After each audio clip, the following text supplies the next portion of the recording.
Sistem bank air dimaksudkan dengan membuat sumur berkedalaman sekitar 6 meter tanpa mengganggu fungsi bangunan lainnya. Sumur tersebut untuk simpanan air berlebih saat musim hujan. Pakar lingkungan sekaligus Rektor Universitas Brawijaya Muhammad Bisri menilai, sistem bank air ini cocok digunakan di kawasan padat penduduk, di mana saat musim hujan, air berlimpah serta daya resap air akan berkurang dikarenakan semua tanah sudah dibeton atau berubah fungsi. Berbeda saat musim kemarau di mana kebutuhan terhadap air masih tetap, namun penyimpanan air menipis. Menurut Muhammad Bisri, Bali sangat tepat menerapkan sistem bank air karena pembuatannya murah.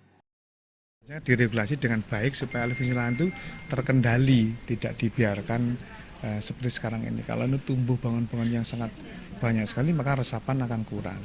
Kalau resapan kurang, otomatis akan terjadi banjir limpasan atau banjir atau genangan di lahan, bukan lagi di sungai. Dan itu akan merugikan masyarakat, ekonomi, kenyamanan masyarakat jadi dirugikan.